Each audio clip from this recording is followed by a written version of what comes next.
एक मानसिक अस्पताल में काम करते समय मैंने गलती से सबसे खूबसूरत महिला मरीज को मुझे बिग ब्रदर कहने के लिए मना लिया। मुझे जरा भी अंदाजा नहीं था कि 6 महीने बाद वह $1 अरब की कंपनी की निर्मम महिला सीईओ के रूप में टेलीविजन पर दिखाई देगी। घबराकर मैंने आधी रात को भागने के लिए अपना सूटकेस उठाया, लेकिन उसके अंगरक्षकों ने मुझे पकड़ लिया और सीधे उसके आलीशान बंगले के बिस्तर पर फेंक दिया।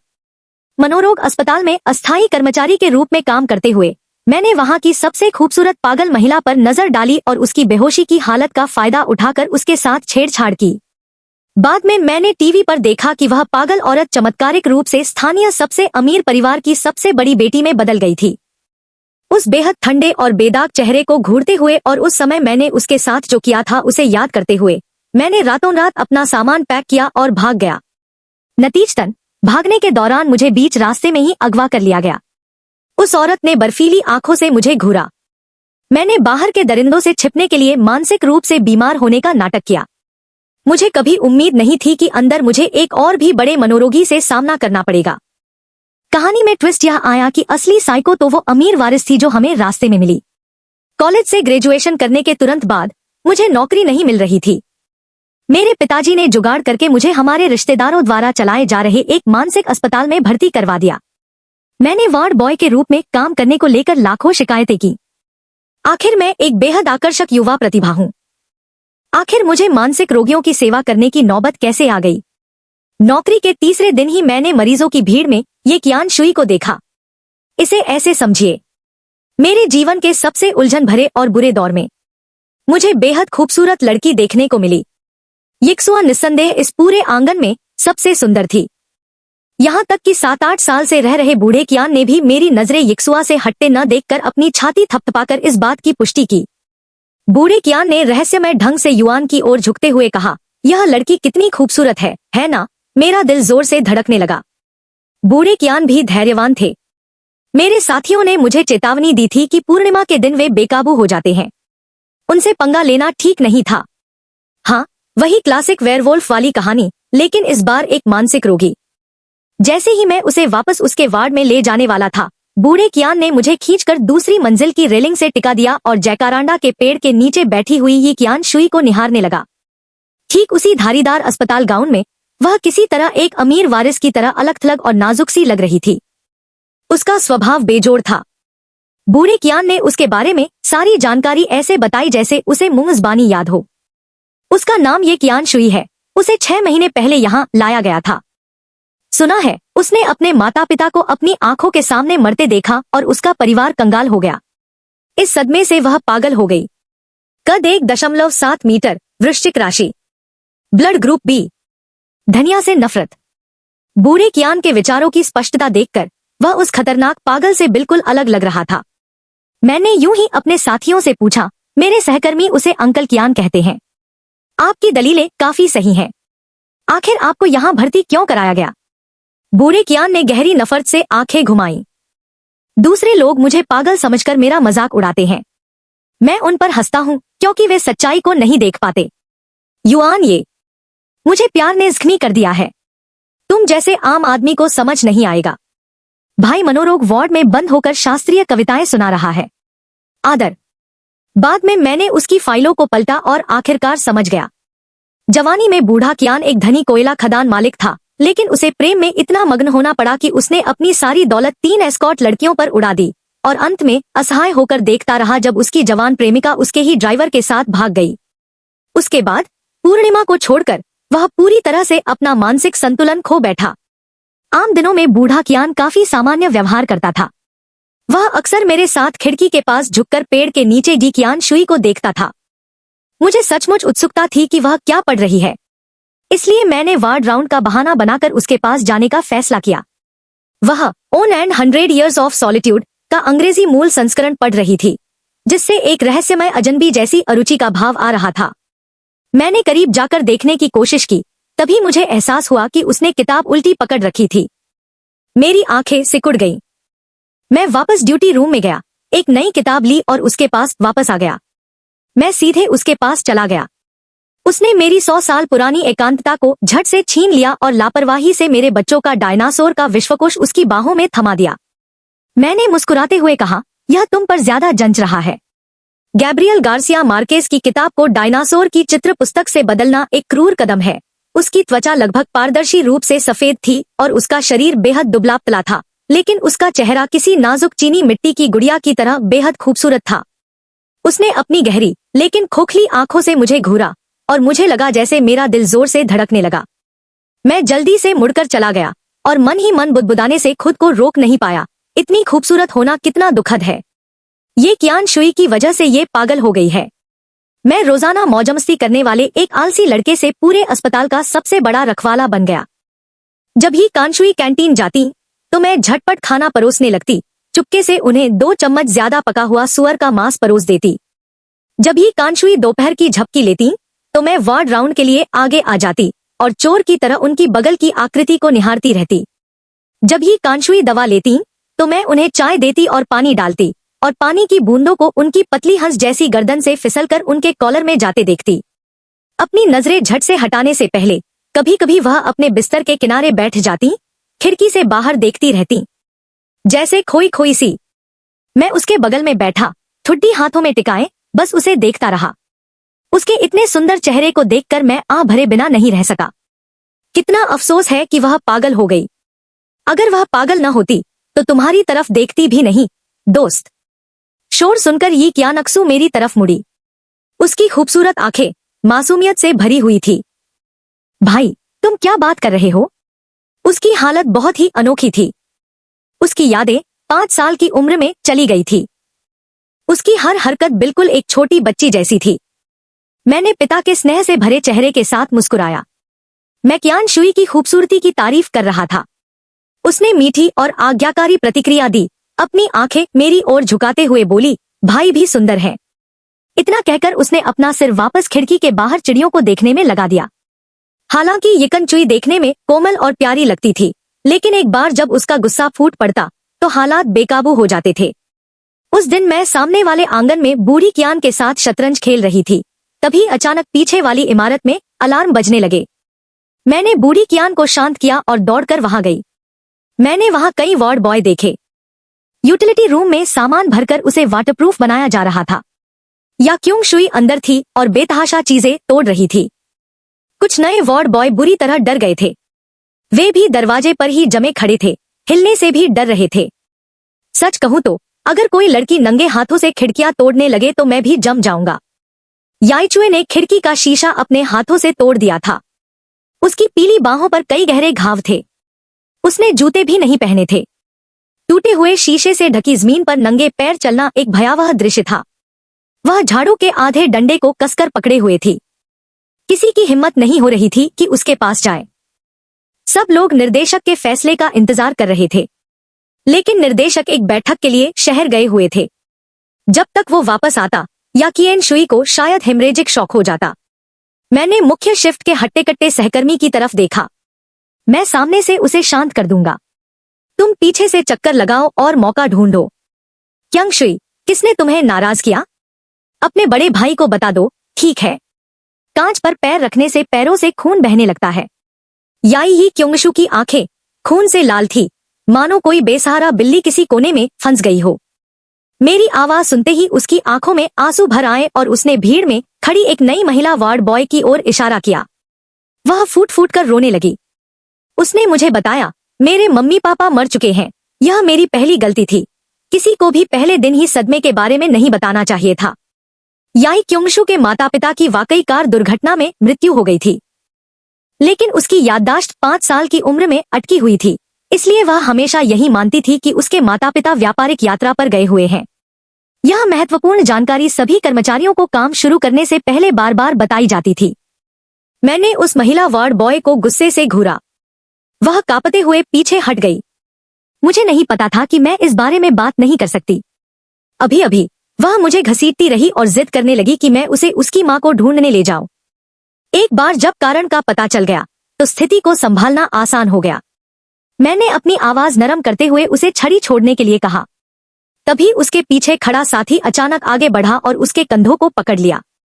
एक और कर्मचारी ने देखा कि वे सख्ती बरत रहे हैं, इसलिए वह तुरंत बेहोशी की दवा लेकर आया। मैं जल्दी से येची इनशुई की पीठ को सहारा देने और उसे धीरे से पकड़ने के लिए दौड़ा। बेहोशी की दवा का असर बहुत जल्दी हो गया। याकी यांगचुआ का सिर एक तरफ लुढ़क गया और वह धीरे से मेरी बाहों में गिर पड़ी। उससे हल्की सी दवा वाले साबुन की खुशबू आ रही थी। उसके बिखरे बालों को सहलाते हुए मेरा दिल दुख से भर गया। अब सो जाओ, एक बार सो जाओ तो दर्द नहीं होगा। जब निदेशक अपनी बैठक से लौटे तो उन्होंने तुरंत उस महिला वार्ड बॉय को निकाल दिया जिसने यह गड़बड़ की थी। इतना ही नहीं, उन्होंने ग्रुप चैट में भी खूब हंगामा किया और मानव संसाधन विभाग को खूब खरी-खोटी सुनाई, यह कहते हुए कि उन्होंने जो वार्ड बॉय भर्ती किए हैं वे हमारे वार्ड के मानसिक रोगियों से भी ज्यादा असुरक्षित हैं। वह अचानक से आवारा जानवरों को उठा ले जाती थी। ये क्यान शुई के पैर के तलवे पर 2 टांके लगे थे और उसका हाथ एक मम्मी की तरह लपेटा हुआ था। उसका रोजाना घूमने का इलाका आंगन से सिकुड़कर अस्पताल के बिस्तर तक सीमित हो गया था। मैं उसकी पट्टियां बदलने के लिए आयोडीन और जाली लेकर जाता था। उसने अपनी नजर, जो छत पर टिकी हुई थी, मेरी ओर घुमाई, उस ठंडे, बेहद खूबसूरत चेहरे की ओर। शुद्ध, दयनीय मासूमियत के भाव के साथ मेरे दिमाग में तरह तरह के घिनौने, अनुचित विचार कौंध गए। लेकिन अंत में मेरे अंदर बची हुई पेशेवर नैतिकता ने मेरी बुरी इच्छाओं को दृढ़ता से दबा दिया। क्योंग शुई, भाई, मैं तुम्हारी दवा बदलने आया हूँ।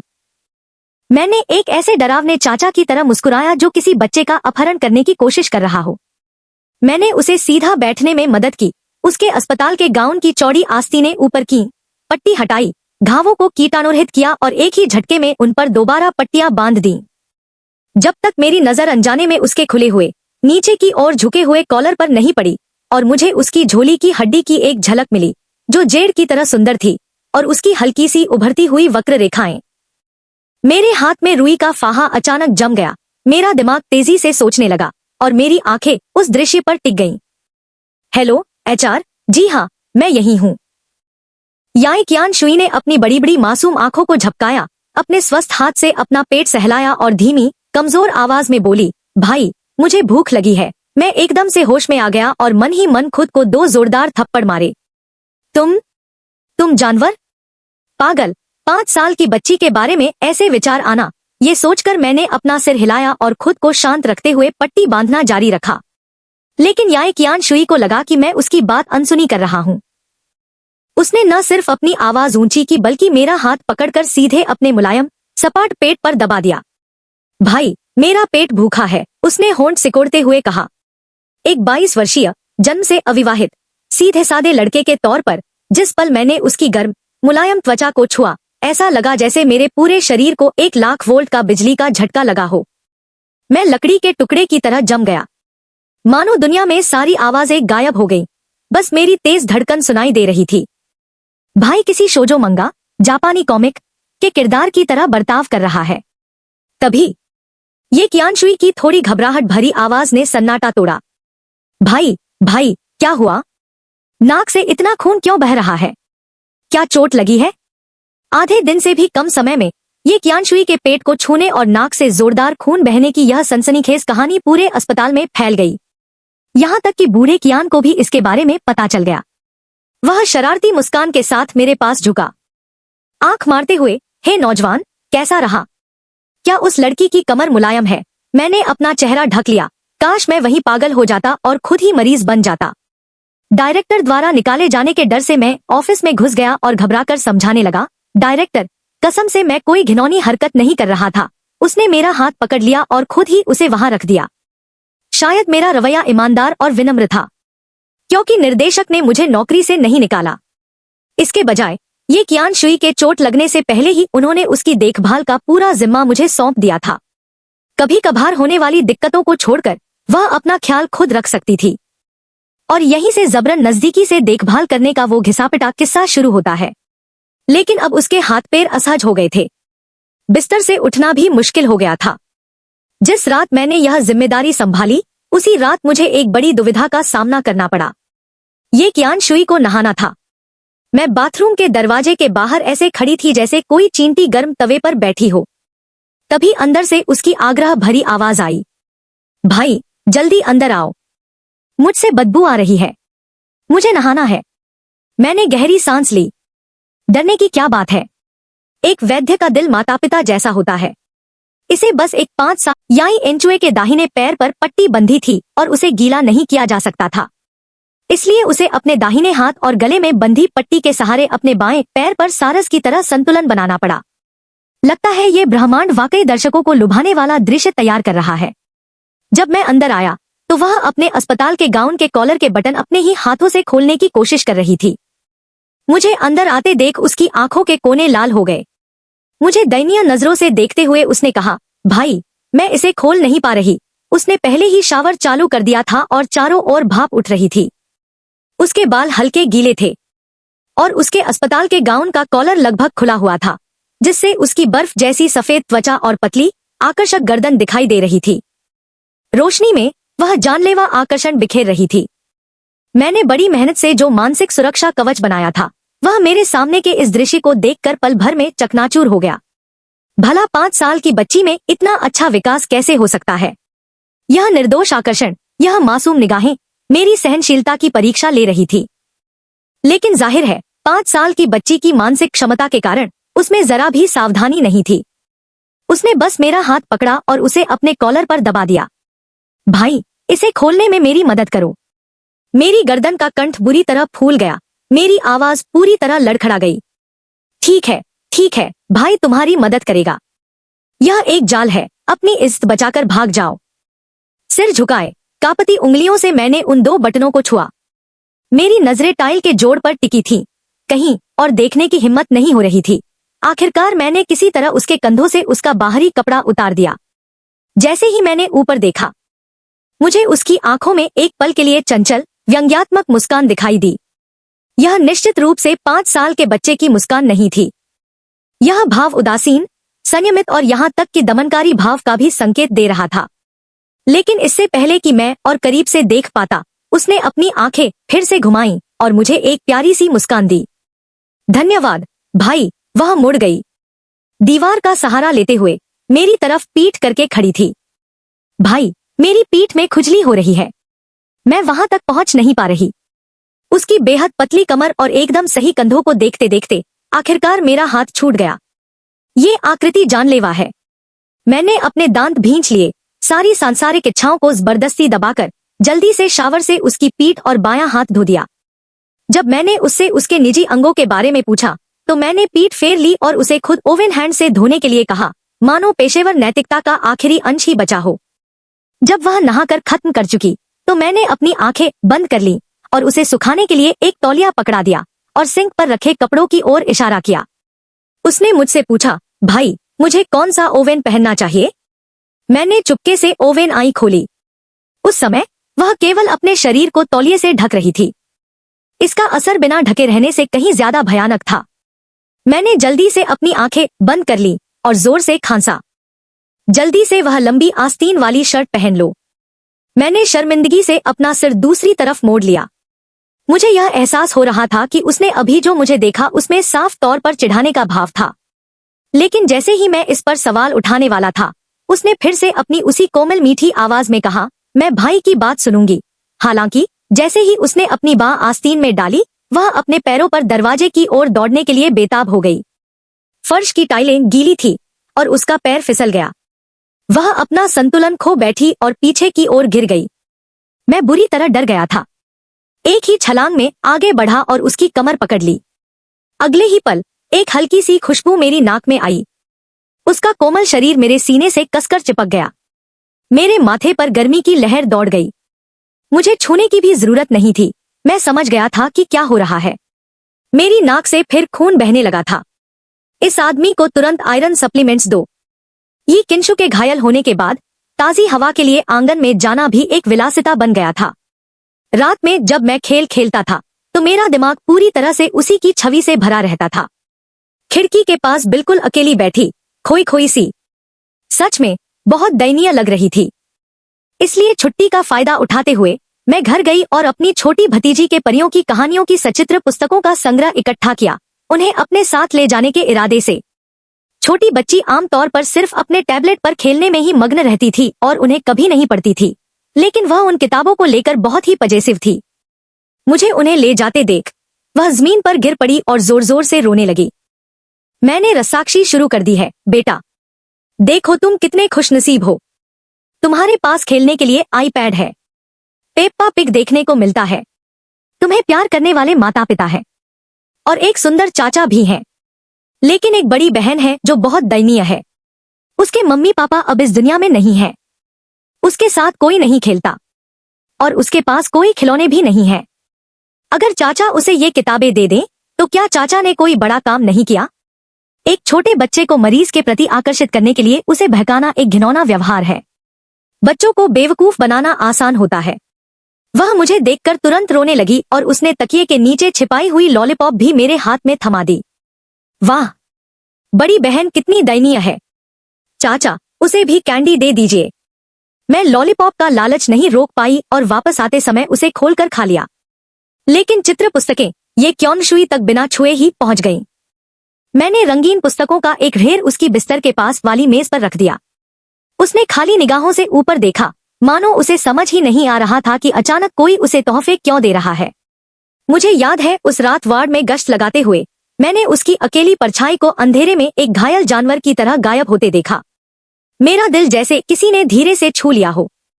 मैं खुद को रोक नहीं पाई और हाथ बढ़ाकर उसे धीरे से अपनी बाहों में भर लिया और अपनी पूरी ताकत से कोमल आवाज में उससे कहा, क्योंशुई, अकेले रहने से मत डरो। इस दुनिया में तुम अकेली नहीं हो। तुम्हारा बड़ा भाई अभी भी तुम्हारे साथ है। मुझे साफ महसूस हुआ कि कॉलर बोन देखकर नाक से खून बहने वाले आदमी के लिए ये चिकनी रेखाएं थी। उसका पतला शरीर अचानक अकड़ गया। फिर वह धीरे धीरे ढीली पड़ गई और अपनी ठुड्डी को मेरे कंधे पर हल्के से टिका दिया। उसकी गर्म सांसें मेरी गर्दन के मोड़ को छू गई। मैंने उसे बेहद कोमल, बेपरवाह स्वर में, जो किसी 5 साल के बच्चे जैसा बिल्कुल नहीं लग रहा था, एक शब्द में जवाब देते हुए सुना, ठीक है। बूढ़ा कियान एक गंदा बूढ़ा आदमी था। अस्पताल में हर कोई इस बात से सहमत था, लेकिन मैंने कभी कल्पना भी नहीं की थी कि वह ये किन्याक्षुई को निशाना बनाने की हिम्मत करेगा। ये किन्याक्षुई की टांग की चोट ठीक होने के बाद वह आखिरकार व्हीलचेयर पर बैठकर बगीचे में धूप सेंकने में सक्षम हो गई। तब तक जैकारांडा के पेड़ के सारे पत्ते झड़ चुके थे। वह अभी भी वहां चुपचाप अकेली बैठी रहती थी। जब मैं व्यस्त नहीं होता था तो मैं उसके पास रहता था। जब मैं व्यस्त होता था तो वह अकेली रह जाती थी। उस दिन फार्मेसी से सामान लेने के बाद मैंने दूर से बूढ़े कियान को देखा। वह कुछ मदहोश बूढ़े आदमियों को साथ लेकर चल रहा था। बीच में ये क्योंशुई को घेरे हुए बूढ़े कियान की कर्कश आवाज में एक बेहद घिनौनी हंसी गूंजी। बूढ़ा कियान पल भर में प्रेम के योद्धा से एक डरावने बूढ़े आदमी में बदल गया। क्योंशुई, मेरी बच्ची, मैंने सुना है तुम्हारी कमर ने वार्ड बॉय युआन को इतना मोहित कर लिया कि उसकी नाक से खून बहने लगा। क्यों न तुम इसे हम दादाजी को भी दिखाओ। ये क्योंशुई ने मेरे दिए हुए परियों की कहानियों के पन्ने को कसकर पकड़ लिया और डरे हुए खरगोश की तरह अपना सिर तेजी से हिलाने लगी। नहीं, तुम सब बुरे लोग हो। लेकिन 5-6 बूढ़े आदमियों के घेरे में आकर उसका प्रतिरोध फीका और शक्तिहीन लग रहा था। उस गंदे बूढ़े कमीने बूढ़े कियन ने तो ये चांचू के कपड़े उतारने के लिए हाथ भी बढ़ाया। इतना कंजूस मत बनो। हम बूढ़े लोगों को भी अपनी सोच बदलनी चाहिए। ये किंशु का अस्पताल का गाउन फटने ही वाला था। मेरा गुस्सा फूट पड़ा। मैं जोर से चिल्ला उठा, अपने गंदे हाथ उससे दूर रखो। भीड़ में ऐसे घुसो जैसे कोई बेकाबू गांडा हो। मैंने बूढ़े कियान के पंजे झटक दिए और ये कियान शुई को अपने पीछे मजबूती से छिपा लिया। बूढ़ा कियान बहुत गुस्से में था।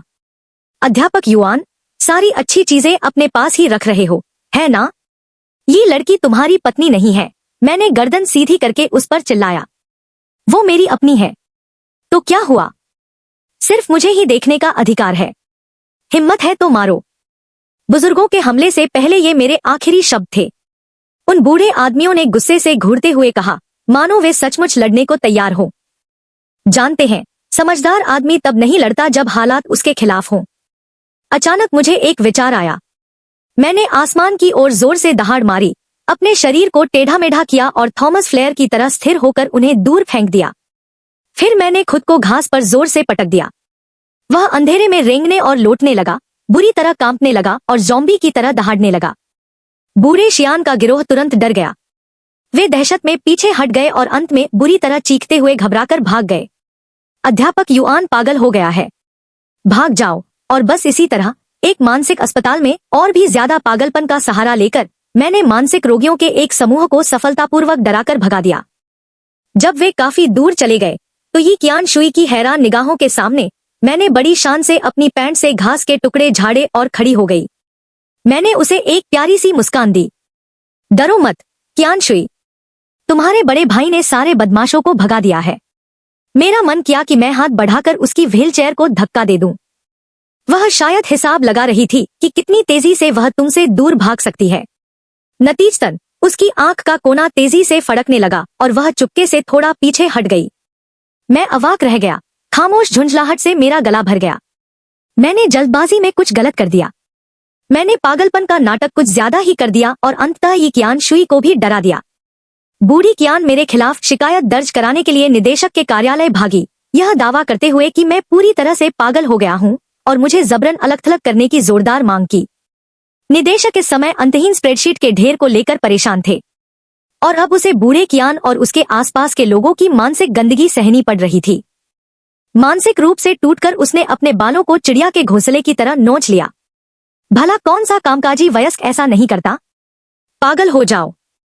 अगर हिम्मत है तो मुझे भी वहीं बंद कर दो। चलो, अगर मैं मानसिक रोगी हूं तो मुझे स्प्रेडशीट नहीं बनानी पड़ेगी। मुझे अब सारांश नहीं लिखने पड़ेंगे। बूढ़े कीन और उसके गिरोह ने मुझे अभी अभी लॉन पर रेंगते हुए देखा था और अब उन्हें विकलांगता प्रमाण पत्र लिए पेशेवर मनोरोगी के रूप में निर्देशक की बेतुकी दहाड़ का सामना करना पड़ रहा है। पहली बार उन्होंने सामान्य समाज, पूंजीवाद और चरम मानसिक बीमारी से उपजे गहरे भय का अनुभव किया। हालांकि बूढ़ा कियान उस समय डर गया था, लेकिन उसके मन में स्पष्ट रूप से द्वेष था।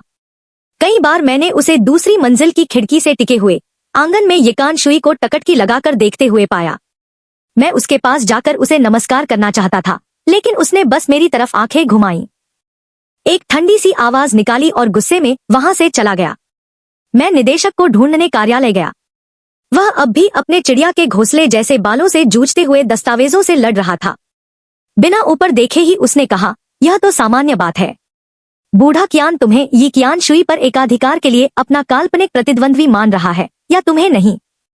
मैंने बेप्सी से आह भरी। एक सच्चे प्रेम योद्धा का पागल हो जाना कितना झंझट भरा है। जैसे ही मैं दरवाजा बंद करके जाने ही वाली थी, निर्देशक ने अचानक मुझे पुकारा, पूर्णिमा की रात लगभग आ गई है। पूर्णिमा होते ही बूढ़ा कियान अपने सच्चे प्रेम योद्धा से बदल जाएगा। हम सभी जानते थे कि पूर्णिमा की रात बूढ़े कियन का मनोरोगी रूप बदल जाएगा और अस्पताल ने इसके लिए पहले से ही तैयारी कर रखी थी। लेकिन ओवेन को इस बार उम्मीद नहीं थी कि उसका मनोरोग समय से पहले शुरू हो जाएगा। पूर्णिमा से ठीक 3 दिन पहले कोई उससे मिलने आया। आने वाली महिला भड़काऊ पोशाक पहने एक युवती थी। हेड नर्स की अफवाहों के अनुसार यह वही युवती थी जिसने पुराने कियन की बची खुची सारी संपत्ति लूट ली थी और उसके ड्राइवर के साथ भाग गई थी। हाल ही में ड्राइवर ने उसके पैसे चुरा लिए और भाग गया, इसलिए इस महिला को अचानक अपनी अंतरात्मा की आवाज सुनाई दी और वह बूढ़े चियन से मिलने आई। वह कुछ सस्ते फल भी लाई, लेकिन बूढ़े चियन ने उस समय उसे जो कई घर तोहफे में दिए थे, उनकी तुलना में ये थोड़े से फल तो उसकी बुद्धि का अपमान मात्र थे। जिस आदमी ने आपके लिए जमीन खरीदी हो, उसे सस्ते फलों की टोकरी देना, यह तो सरासर दुस्साहस है। भयंकर रूप से उत्तेजित होकर बूढ़ा कियान वहीं हिंसक रूप से बौखला गया। उसने वार्ड का दरवाजा लात मारकर खोला, वार्ड के कर्मचारियों की शिफ्ट बदलने का फायदा उठाकर चुपके से पीछे की रसोई में घुस गया और एक तेज धार वाला चाकू चुरा लिया।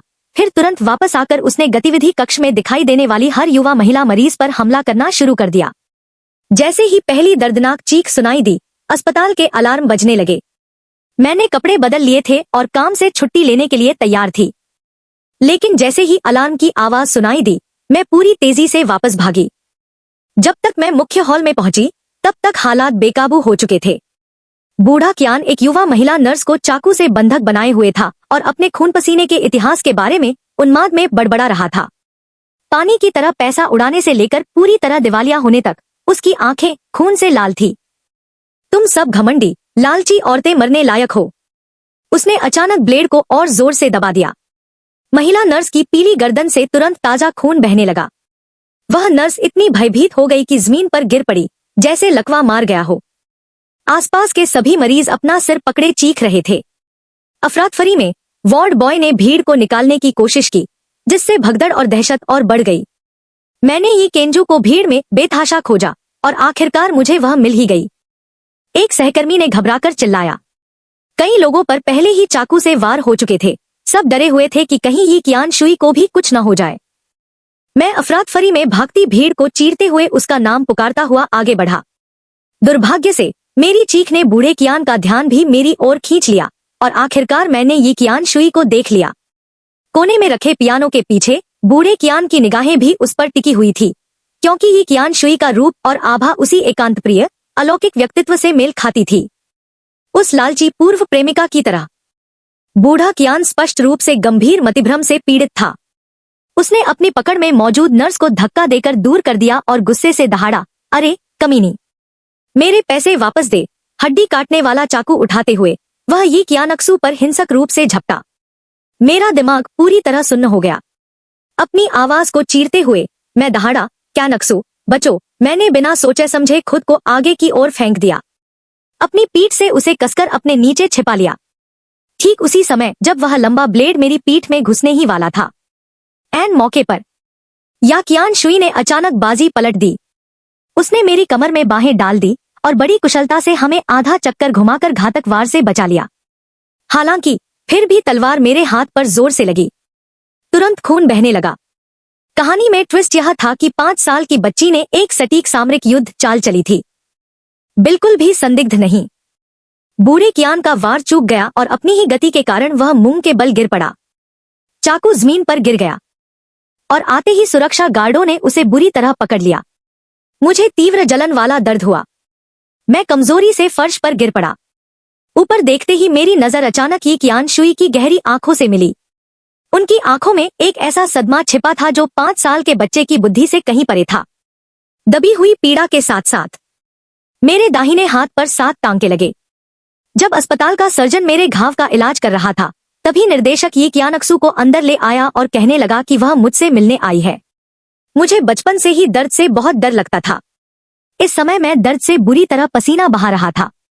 मेरे होंठ पीले पड़ गए थे, लेकिन मुझे डर था कि खून से लथपथ दृश्य देखकर वह डर न जाए। मैंने जबरदस्ती मुस्कुरा दिया। अच्छी रहना कियानक्सू, यहाँ बहुत गंदगी है, तुम पहले अपने कमरे में जाओ। याकिन शुई मेरी गहरी चोट को घूरती रही, लाल आंखों से सिर हिलाती रही और जाने से इनकार करती रही। उसने एक कुर्सी खींची और मेरे बिस्तर के पास अड़ीली बैठ गई, जबकि डॉक्टर मेरे टांके लगा रहे थे। निर्देशक एक तरफ खड़े होकर अपनी बाहें मोड़े और ठंडी आवाज में बोले, युआन यी, तुम्हारी हिम्मत तो देखो। क्या तुम जानना चाहते हो कि तुम्हारे पिताजी ने फोन पर मुझे कितनी गालियां दी? तुम तो बस एक अस्थायी कर्मचारी हो। अगर तुम अपाहिज हो गए तो किस तरह के हीरो बनोगे? मैं दिवालिया भी हो जाऊं तो भी आपको मुआवजा नहीं दे पाऊंगी। डायरेक्टर की जुबान हमेशा तेज थी, लेकिन दिल नरम था। मुझे पता था कि वो बस किसी डर से जूझ रहे हैं। दर्द सहते हुए मैंने जबरदस्ती मुस्कुराकर उन्हें प्यार से गले लगाया। डायरेक्टर साहब, आप 100 गुना निश्चिंत हो जाइए। मैं इसे आपके सामने काम के दौरान लगी चोट का दावा बिल्कुल नहीं करूंगी। डायरेक्टर ने मेरी तरफ आंखें घुमाई और अपने कागजात निपटाने में लग गए। मैंने ये कियान शुई की तरफ देखा। वो मेरी पट्टी बंधी बाह को टकटकी लगाए देख रही थी। उसकी आंखों में अपराध बोध भरा था, मानो किसी बिल्ली के बच्चे ने कुछ गलत कर दिया हो। मेरा दिल पिघल गया। पानी का छोटा सा गड्ढा। मैंने अपना बिना चोट वाला बायां हाथ उठाया और उसके बालों को सहलाया। भाई ठीक है, मैं कुछ दिनों में बिल्कुल ठीक हो जाऊंगा। उसने अपनी बड़ी बड़ी नम आंखों से मेरी तरफ देखा, लेकिन भाई को बहुत खून बहा है, बहुत दर्द हो रहा होगा। थोड़ा दर्द तो है। मेरी नजरें इधर उधर घूमी और अचानक एक शरारती ख्याल आया, लेकिन भाई के पास एक गुप्त इलाज है। अगर मैं इसका इस्तेमाल करूंगी तो दर्द तुरंत चला जाएगा। उसकी आंखें अचानक चमक उठीं। क्या बात है? अगर इससे भाई का दर्द ठीक हो जाए तो क्योंगशु तुरंत कर देगी। मैंने दरवाजे के बाहर देखा। डॉक्टर और डायरेक्टर कहीं नजर नहीं आ रहे थे। मैंने उंगली टेढ़ी करके उसे पास आने का इशारा किया। वह बेफिक्र होकर नीचे झुकी और अपना कान मेरे होठों के पास ले आई। मैंने अपनी आवाज धीमी करके मोहक स्वर में कहा, अगर तुम भाई को एक बार भी अपनी कमर छूने दोगी तो भाई का दर्द ठीक हो जाएगा। वह आदमी बुरी तरह खून बह रहा था और फिर भी कमर छूने की कोशिश कर रहा था। याक याक चुई की कमर। आखिरकार मेरी इच्छा पूरी हुई और मैंने उसे छुआ, लेकिन डर था कि मेरा रक्तचाप फिर से बढ़ जाएगा और बहुत अधिक खून बह जाएगा। मैंने हिम्मत करके अस्पताल के गाउन के ऊपर से ही उसकी कमर को हल्के से दबाया और जल्दी से उसे उसके कमरे में वापस भेज दिया। मेरे पिताजी बहुत डरे हुए थे और उन्होंने मुझे घर जाकर आराम करने का आदेश दिया। जाने से ठीक पहले मैं ये कियान चुई को अनिच्छा से ही विदाई दे सका। मैंने बेशर्मी से उसका गाल चुटकी से दबाया और उससे कहा कि अच्छी बच्ची की तरह मेरा इंतजार करना। मैं आधे महीने से ज्यादा समय तक घर पर पड़ा रहा और जब भी मैं अपनी आंखें खोलता या बंद करता मुझे बस वही दिखाई देती थी। मेरे पिताजी होठों से सिगरेट लटकाए पूरी तरह से हैरान दिख रहे थे। पहले तो तुमने जाने से इनकार कर दिया, चाहे तुम्हारी जान ही क्यों न चली जाए।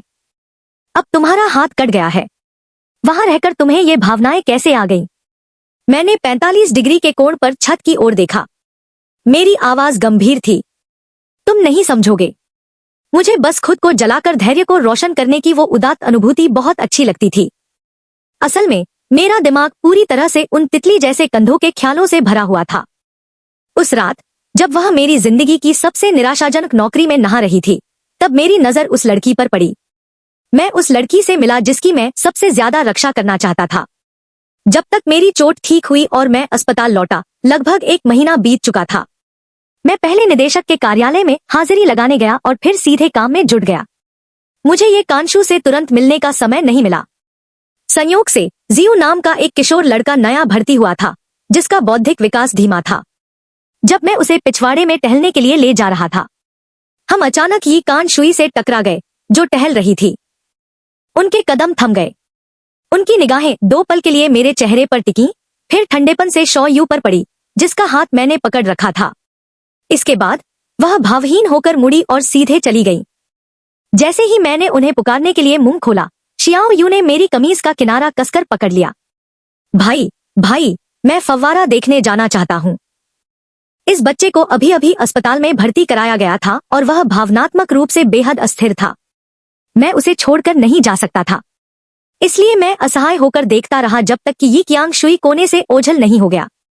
जब खाने का समय हुआ तो मैंने देखा कि ये कियांग शुई पहली बार सबसे दूर कोने में अकेले छिपा हुआ था। वह अपनी प्लेट में उबली हुई सब्जियों को सुस्ती से कुरेद रही थी। मैंने कैफे की आंटी पर अपना जादू चलाया और उनसे सबसे बड़ा तला हुआ चिकन लेग का टुकड़ा हासिल किया और अपनी ट्रे उनके पास ले गया। मैंने उत्सुकता से लेग पीस उनके कटोरे में डाल दिया। कियांग शुई, देखो भाई ने तुम्हारे लिए कितना बड़ा चिकन लेग का टुकड़ा लाया है। याकिन शुई, जो कुछ ही पल पहले आज्ञाकारी होकर खा रही थी, ने चिकन लेग को देखा, अपनी चॉपस्टिक पूरी तरह से छोड़ दी, ट्रे को दूर धकेल दिया और उठकर जाने लगी। मैं दंग रह गया। इस छोटी बच्ची ने सच में ईर्ष्या करना सीख लिया था। मुझे पता था, या ये किएन शुई का मूड खराब था, क्योंकि लौटने पर मैं सबसे पहले उससे मिलने नहीं गई, बल्कि एक कंपनी में चली गई थी। एक छोटी बच्ची के मूड को कैसे संभालें? आपको उसकी तारीफ करनी होगी। मैंने खास तौर पर अपनी भतीजी से सलाह लेने के लिए वीचैट पर मैसेज भेजा। अगर आपके पसंदीदा शिक्षक किसी दूसरे छात्र की तारीफ करें और आपको गुस्सा आ जाए, तो शिक्षक को क्या करना होगा ताकि आप उसे माफ कर दें? मेरी भतीजी ने एक लंबा वॉइस मैसेज भेजा। मैं चाहूंगी कि शिक्षक उस छात्र के सामने कहें कि मैं उनकी पसंदीदा हूं। इस तरह मैं उन्हें रानी की तरह माफ कर दूंगी। मैंने अपनी जांघ पर हाथ मारा। शानदार, बशर्ते आधिकारिक तौर पर सर्वोच्च पद स्थापित हो जाए। क्या किसी मानसिक रोगी को संभालने के लिए एक छोटे बच्चे से रिश्तों के बारे में सलाह लेना धरती पर शांति नहीं लाएगा? भला क्या गलत हो सकता है?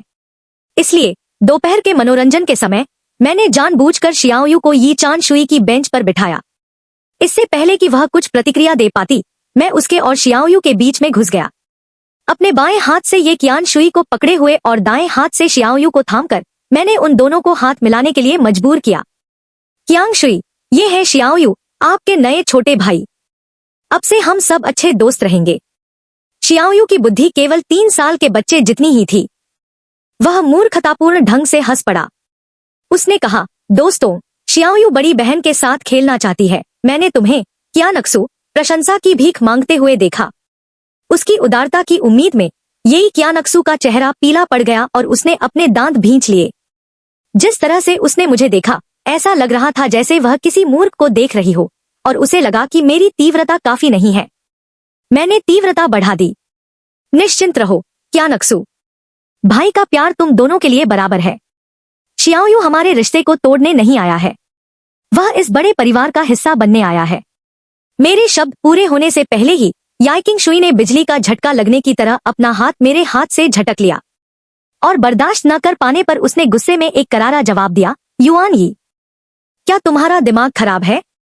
फिर बिना परवाह किए अपनी व्हीलचेयर के साथ वह अपने पैरों पर कूदते हुए इमारत में वापस चली गई। मैं हवा में वहीं बैठा रहा जैसे कोई लकड़ी का मुर्गा जम गया हो। हे भगवान, मुझे एक मानसिक रोगी ने दिमागी रूप से बीमार कह दिया। याकियान शुई का गुस्सा पूरे एक हफ्ते तक भड़कता रहा। उसके बाद हालांकि उसने मुझे देखकर आंखें घुमाना बंद कर दिया, लेकिन उसने मुझसे पूरी तरह से बात करना बंद कर दिया। मैं इतना तनाव में था कि अपने बाल नोचने लगा था। मैं मार्गदर्शन के लिए निर्देशक के पास भागा। इस महिला का दिमाग समझना वाकई मुश्किल है, जैसे उन्नत गणित। मेरी इस चतुर चाल के बारे में सुनकर निदेशक ने अपने दस्तावेजों पर हस्ताक्षर करना बंद कर दिया। लगातार ताना मारते हुए उसने कहा, तुम जीवन भर अविवाहित रहने के लायक हो। फिर उसने मुझे दफ्तर से बाहर निकाल दिया। चांद जैसे कामुक बूढ़े लोगों के अलावा अस्पताल में कुछ रूढ़िवादी अधेड़ उम्र की आंटियां भी थी।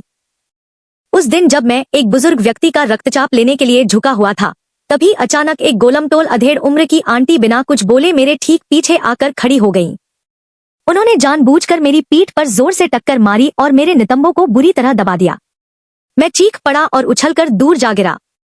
आंटी ने मुझे आंख मारी और सीटी बजाई, युवक, तुम्हारा शरीर तो वाकई बहुत मजबूत है। मेरा चेहरा गुस्से से लाल हो गया, लेकिन इन लोगों के पास एक तरह से बचने का रास्ता था।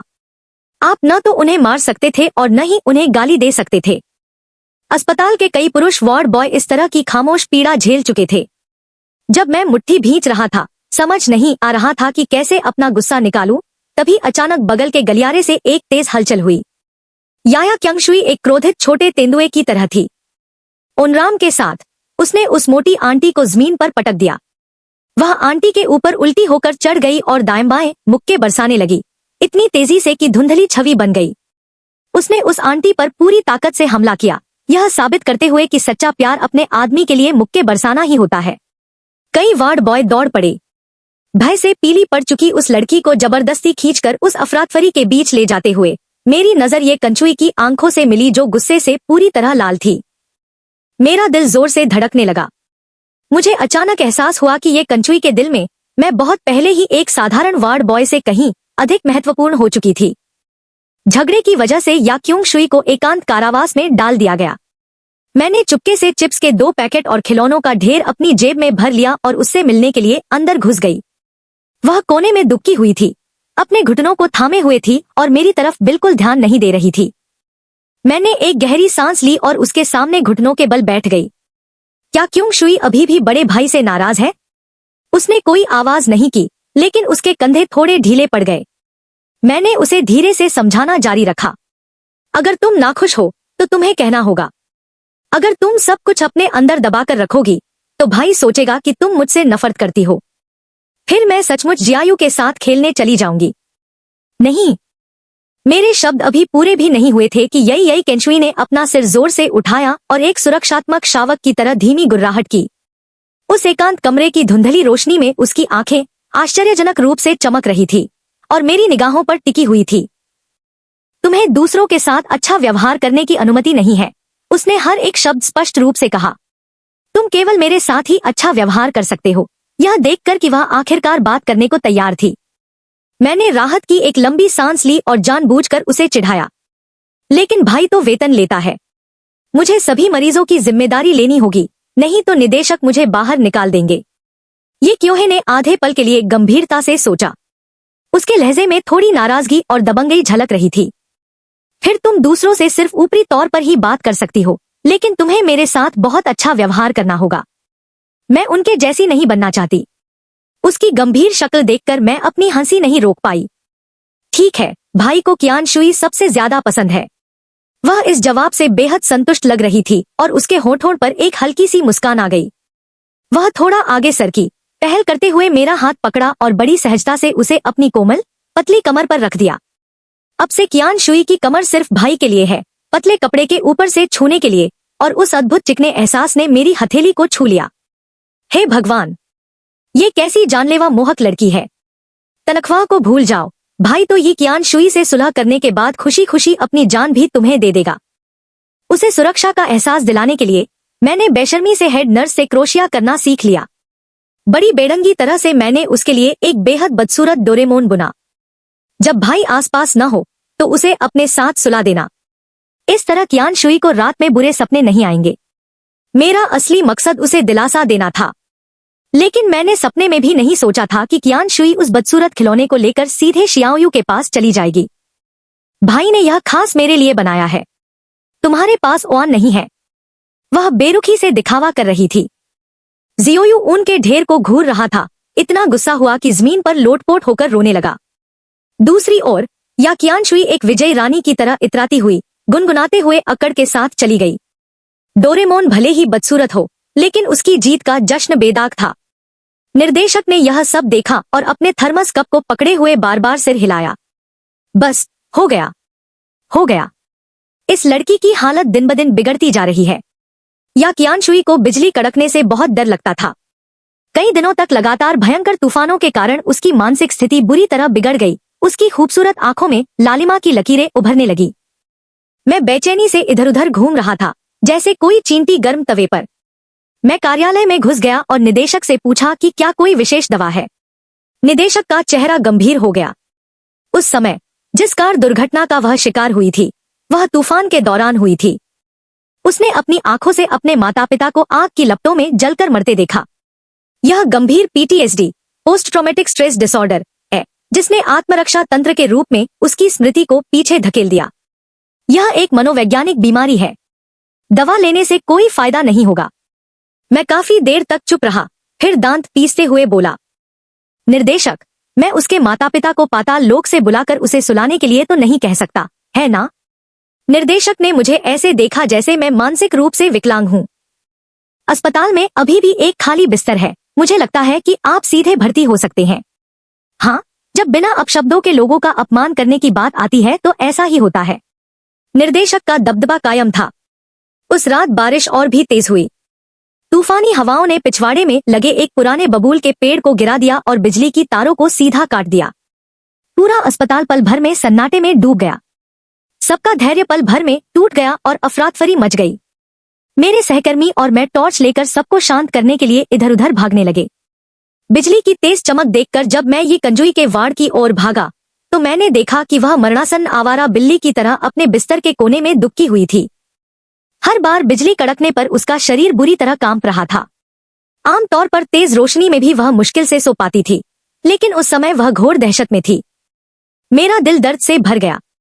मैंने तुरंत एक सहकर्मी से मेरी जगह लेने को कहा और उसके वार्ड में घुस गया।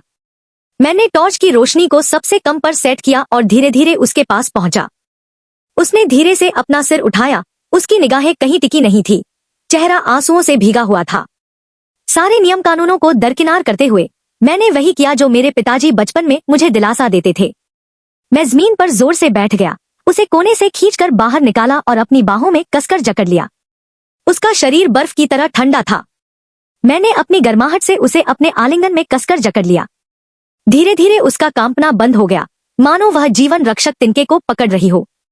उसने मेरी कमीज का कॉलर कसकर पकड़ लिया और अपना चेहरा मेरी छाती में छिपा लिया। बाहर बारिश की तेज आवाज सुनते हुए उसकी सांसें धीरे धीरे सामान्य हो गई। आधी रात के बाद तक जागने के कारण मेरी पलकें भारी लग रही थी। उसे थामे हुए मैं अनजाने में सो गया। अगली सुबह निदेशक अपने नियमित वार्ड राउंड पर थे। जैसे ही उन्होंने दरवाजा खोला, उन्होंने देखा कि ये कियानक्सु मुझसे ऑक्टोपस की तरह चिपकी हुई थी, मेरे पूरे शरीर को लपेटे हुए। हम दोनों गहरी नींद में सो रहे थे। जैसे ही निदेशक मुझे जगाने के लिए जोर से चिल्लाने वाले थे, गहरी नींद में सो रही ये कियानक्सु ने अचानक अपनी आंखें खोल दी। उसकी नजरें साफ और तेज थी। निर्देशक पर सीधी गोली चलाई गई। उन आंखों की घूरती निगाहों से निर्देशक की रीढ़ की हड्डी में सहरन दौड़ गई। बड़ी चतुराई से उसने अपने अपशब्दों को मन में ही दबा लिया। चुपचाप दरवाजा बंद किया, मुड़ा और चुपके से निकल गया। निर्देशक अब तक इसलिए इतने लंबे समय तक टिका रहा है क्योंकि वह जानता है कि कब अपने काम से काम रखना है। मनोरोग अस्पताल में काम करते हुए मेरे छठे महीने में एक भयावह घटना घटी। आधी रात को किसी ने जानबूझकर पीछे की इमारत में आग लगा दी, जिसे हवा ने और भड़का दिया।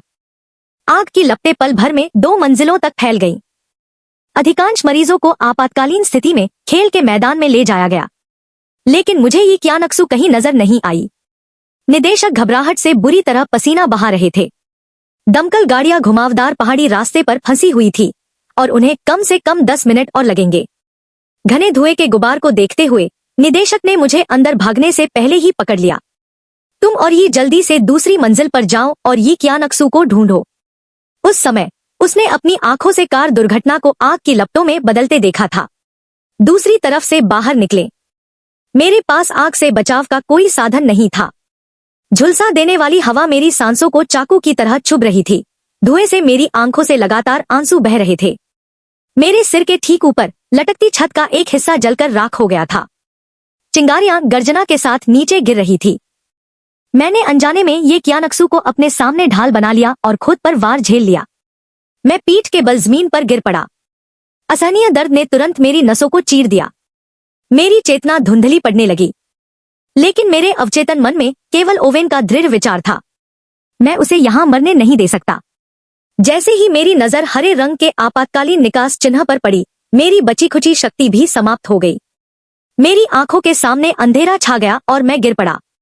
नाटकीय बचाव के तुरंत बाद बेहोश हो जाना किसी रोमांटिक नायक के व्यवहार का चरम उदाहरण है। जब मुझे दोबारा कीटाणुनाशक की गंध आई, तब तक 3 दिन बीत चुके थे। मेरी पीठ बुरी तरह जल गई थी और मेरे फेफड़ों में घना धुआं भर गया था। हल्की सी सांस लेना भी असहनीय पीड़ा दे रहा था। तभी मुझे अतिथि निर्देशक से पता चला कि ये कियानक्सू सुरक्षित है। तब जाकर मेरा दिल आखिरकार शांत हुआ। मैं लेट गया और शांति से एक मरीज की भूमिका निभाने लगा। लगभग 1 सप्ताह बाद छोटी नर्स मेरी पट्टियां बदलने आई। दीवार पर लगे टीवी पर झांग चेंग की शाम की वित्तीय खबरें चल रही थी। ये समूह में अचानक एक बड़ा भूमंडलीय भूकंप आ गया था। ये परिवार की सबसे बड़ी बेटी, जो 6 महीने से लापता थी, शेयरधारकों की बैठक में अचानक पहुंची और बिजली की तेजी से अपने सगे चाचा, वर्तमान सीईओ ये कियांग को उनके सभी पदों से बर्खास्त कर दिया। बताया जाता है कि ये कियांग ने पुलिस को पुख्ता सबूत सौंपते हुए ये कियांग पर आरोप लगाया कि उसने सत्ता हथियाने के लिए वर्षों पहले जानबूझकर एक कार दुर्घटना करवाई थी, ताकि उसके माता पिता की हत्या की जा सके। इतना ही नहीं, 6 महीने पहले ये कियांग जिस कार दुर्घटना का शिकार हुई थी, वह भी ये कियांग ने अकेले ही करवाई थी। ये परिवार की इस दृढ़ और साहसी उत्तराधिकारी ने हत्या से बचने के लिए पागलपन का नाटक करने और मनोरोग अस्पताल में छिपने में भी संकोच नहीं किया। वहीं क्रूर और दुष्ट ही चांग ने समस्या की जड़ को मिटाने के प्रयास में अस्पताल में आग लगाने के लिए लोगों को काम पर रखा। हाँ, हत्या से बचने के लिए पागलखाने में छिपने का क्लासिक तरीका तो हर बार काम करता है। टीवी पर एक खूबसूरत ग्लैमरस महिला, जिसने हाई फैशन ड्रेस पहनी थी और जिसकी आंखें चाकू की तरह तेज थी, बॉडीगार्ड्स के झुंड से घिरी हुई इमारत से बाहर निकली। मेरा दिमाग एकदम चकरा गया। मैंने नर्स की आस्तीन पकड़ ली।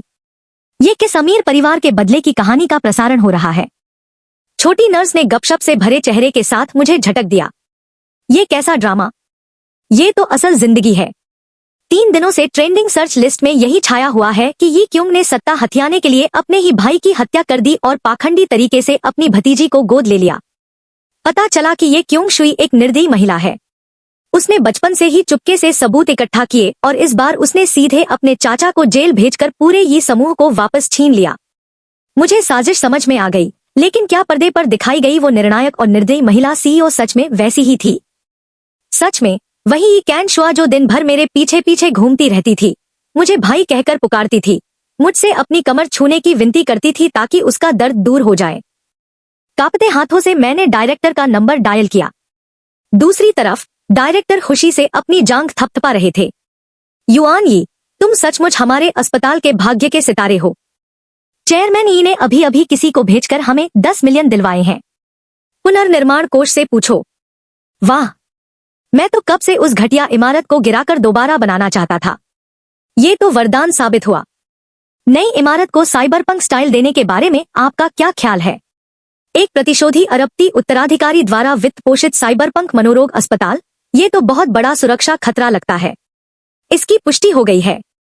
यह वही 5 साल का मरीज था जिसकी मैं पिछले 6 महीनों से देखभाल कर रहा था। अगले 6 महीनों तक जियांग चेंग के मीडिया पर ये परिवार के धनी होने के ड्रामे का ही बोलबाला रहा। ये कियानक्सू ने पलटवार किया। ये समूह ने मुखबिरों को निकाला। पूर्व सीईओ ये कियानक्सू जेल गई। ये कियानक्सू और उनके बचपन के दोस्त चेन शी की शादी की खबरें चल रही थी। मैं अपने फोन पर गॉसिप नोटिफिकेशन देखता रहा और बार बार ताना मारता रहा। और सोचो, मैंने उसे उस आग से बाहर निकालने के लिए अपनी आधी जान जोखिम में डाल दी थी। फिर भी इस औरत में इतनी हिम्मत थी कि वह ट्रेंडिंग लिस्ट में अपने बचपन के दोस्त के साथ रोमांस का दिखावा करने में व्यस्त थी और मुझे एक भी फल की टोकरी नहीं भेजी। पट्टियों में लिपटा हुआ मैंने डिस्चार्ज की प्रक्रिया पूरी की और घर जाकर एक लाश की तरह पड़ा रहा। इस दौरान मेरा दिमाग ये कियान शुई से भरा हुआ था। एक ठंडी अलग थलग महिला सीईओ के रूप में उसका रूप उस कोमल प्यारी लड़की की मेरी यादों से बिल्कुल अलग था, जो अपनी कमीज के बटन तक नहीं खोल सकती थी, और इन दोनों को देखकर ऐसा लग रहा था मानो वे दो बिल्कुल अलग इंसान हों। महिलाओं का दोहरापन वाकई डरावना है, खासकर जब मैंने उसे और चेन जी नाम के उस अमीर लड़के को एक कॉकटेल पार्टी में साथ साथ जाते हुए देखा। मेरा सीना पानी से भरे स्पंज से भर गया था, इतना घुटन भरा कि मैं सांस भी नहीं ले पा रही थी। निर्देशक ने तो मुझे गपशप करने के लिए फोन भी किया। यह बताया गया कि यी कियान शुई ने जब परम सत्ता पुनः प्राप्त कर ली तो उसने उन सभी को दंडित किया जिन्होंने उसके पतन के समय उसे ठोका था और अतीत में यी परिवार के साथ विश्वासघात किया था। उसके तरीके बेहद क्रूर थे। यह सुनकर मनोरोग अस्पताल में बिताए उस 6 महीने के दौरान मेरी गर्दन तक सहरन दौड़ गई। मैंने उसके पागलपन का पूरा फायदा उठाया था। मैंने उसकी कमर छुई, उसे मुझे भाई कहने के लिए फुसलाया और नहाते समय उसे छुप छुप कर देखा। सबसे खतरनाक बात यह थी कि मैंने उसे मेरे लिए वह बेवकूफी भरा वायरल खुदाई और खुदाई वाला डांस करने के लिए भी मजबूर किया था। इस तरह की शातिर महिला बॉस, इस काले इतिहास को वह निस्संदेह एक बड़ी शर्मिंदगी के रूप में देखेगी। मुझे लगा कि एक बार जब वह अपने हाथ खोल लेगी तो अगला व्यक्ति जिसे वह चुप कराएगी वह मैं ही होंगी। 36 रणनीतियों में से भाग जाना सबसे कारगर है। जब मैं मनोरोग अस्पताल में दिन रात काम कर रहा था तब मैंने एक विदेशी विश्वविद्यालय में आगे की पढ़ाई के लिए आवेदन किया था। अस्पताल से छुट्टी मिलने के कुछ दिनों बाद ही मुझे वह प्रस्ताव मिल गया। मैंने जल्दी से अपने पिताजी से इस बारे में बात की, रातों रात अपना सामान पैक किया और भागने की तैयारी कर ली। नतीजतन जैसे ही मैंने अपना सूटकेस घसीटते हुए एयरपोर्ट लॉबी में प्रवेश किया, सुरक्षा जांच के किनारे तक पहुंचने से पहले ही कुछ हट्टे कट्टे आदमियों ने मुझे एक छोटी बच्ची की तरह उठाकर एक आलीशान कार में ठूंस दिया। मेरे भाई को लगा कि वह एक साधारण सा खेल खेल रहा है, लेकिन उसने माफिया सरगना वाली राह पर कदम रख दिया। जब तक मुझे होश आया तब तक मुझे एक आलीशान पहाड़ी विला में पहुंचा दिया गया था। काले सूट पहने मेरे मुख्य अंगरक्षक ने मेरे सामने ही एक नंबर डायल किया। स्पीकर से याई कियान शुई की ठंडी आवाज आई, इसे कसकर बांध दो, यह आदमी बहुत चालाक है, इसे भागने मत दो। किसी ने मुझे रेशमी चादर से कसकर लपेटकर एक बड़े से पलंग पर पटक दिया। आधी रात तक मैं वहीं पड़ा रहा और जैसे ही मुझे नींद आने लगी याई ये कियान शुई प्रकट हुई। उन्होंने एक सुंदर काले रेशमी नाइट गाउन पहना हुआ था। पैर मोड़कर आराम कुर्सी पर आलस से बैठी वह मुझे ऊपर से नीचे तक ऐसे घूर रही थी जैसे कोई शिकारी अपने शिकार को देख रहा हो। दमन का यह चरम एहसास उस चांद चुई से बिल्कुल अलग था जिसे मैं जानती थी। मुझे डर से गर्दन सिकोड़ते देख मेरे रोंगटे खड़े हो गए। अचानक उसने अपने होठों के कोने मोड़े और मुस्कुराई, क्या अब तुम्हें डरना आ गया? तुम अपनी पूर्व नर्स से पूछताछ करते समय रेशमी नाइट गाउन पहने हो। मुझे लगता है कि वह कई कारणों से डरा हुआ है। उसने अपनी ठुड्डी ओवन हैंड पर टिका दी और बड़ी दिलचस्पी से मुझे घूरने लगी। पहले अस्पताल में जब तुम हर दिन मेरा फायदा उठाने के नए नए तरीके खोज रहे थे, क्या तुम ऐसा करने में सक्षम नहीं थे? समझदार व्यक्ति परिस्थितियों के आगे झुक जाता है। अगर हान शिन किसी के पैरों के बीच रेंगने की बेइज्जती सह सकता था तो मैं क्यों नहीं? मैं बिस्तर पर एक मांसल कीड़े की तरह रेंगता रहा और दृढ़ता से हार मान ली। ओह नहीं बॉसी, मुझसे गलती हो गई। जब तुम बीमार थी तब मुझे तुम्हें बहला फुसलाकर तुम्हारी कमर छूने नहीं देनी चाहिए थी, और खासकर तुम्हें धोखा देकर मुझे भाई कहलवाने की गलती तो बिल्कुल नहीं करनी चाहिए थी। तुम तो उदार और क्षमाशील हो। बस मुझे एक फॉर्ट की तरह समझो और जाने दो। मैं जितनी ज्यादा दया की भीख मांगता उसकी आंखों में उतनी ही ज्यादा द्वेषपूर्ण हंसी झलकती। उसने हल्की सी नाक सिकोड़ी, उसकी आवाज में थोड़ी सी नाराजगी और दांत किटकिटाने का भाव था। मैंने अनजान बनने का नाटक किया और उस नरक जैसी जगह में छिप गया, बस बाहर के उन विकृत लोगों से बचने के लिए। मैंने कभी नहीं सोचा था कि तुम्हारे जैसे किसी बड़े विकृत व्यक्ति के हाथों में मेरा सिर जा गिरेगा। उसने मुझे ठंडी निगाहों से देखा। क्या मैं तुम्हें सपने में भी जाने दूंगी? यह देखकर कि वह समझाने पर भी नहीं मान रही थी, मेरा जिद्दी स्वभाव भी भड़क उठा। गर्दन अकड़कर मैंने अकड़ दिखाई, तो फिर तुम चाहती क्या हो? अगर तुम मुझे मारना या टुकड़े टुकड़े करना चाहती हो तो जल्दी करो। याई की और शू उठ खड़ी हुई। कालीन पर पैर रखा और धीरे धीरे बिस्तर की ओर चली गई। उसने हाथ बढ़ाकर मेरे चारों ओर लिपटी चादर खोल दी। आंटी का बंधक बनाकर दबदबा जताने का पुराना तरीका। वह अचानक झुकी और अपनी ठंडी उंगलियों से मेरी ठोड़ी को हल्के से दबाया, अपना चेहरा इतना करीब ले आई कि हमारी नाकें लगभग छू रही थी।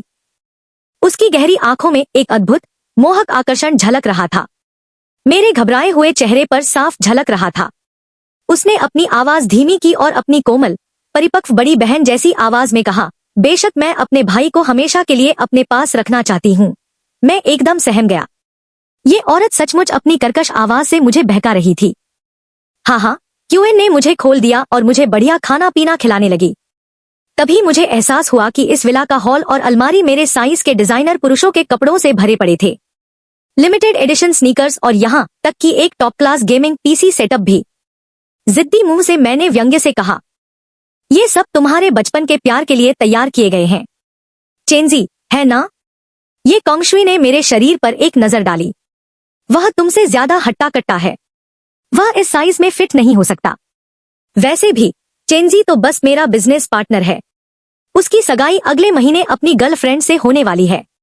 मुझे इस तरह घुमा फिराकर मांसपेशियों की कमी के लिए अपमानित करना। मैंने ठंडी सी नाक सिकोड़ी और तुरंत पलटवार किया।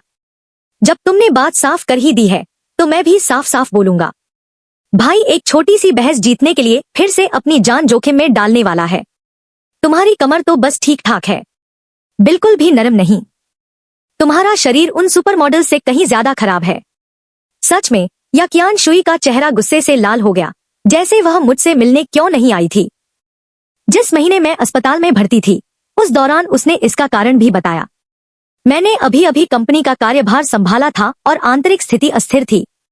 याही केयांग के बचे हुए लोग हर तरह की चालें चल रहे थे। अगर मैं उस समय तुमसे मिलने जाती तो तुम्हारे लिए खतरा ही होता, लेकिन मैंने तुम्हारे लिए सबसे अच्छा वीआईपी वार्ड बुक करवाया, तुम्हारे सारे मेडिकल बिल का भुगतान किया और यहाँ तक कि 2 उच्च श्रेणी के अंगरक्षक भी भेजे।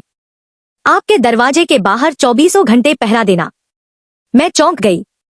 दरवाजे के बाहर सूट पहने खड़े वे 2 1.9 मीटर लंबे हट्टे-कट्टे आदमी आपने भेजे थे? वाह!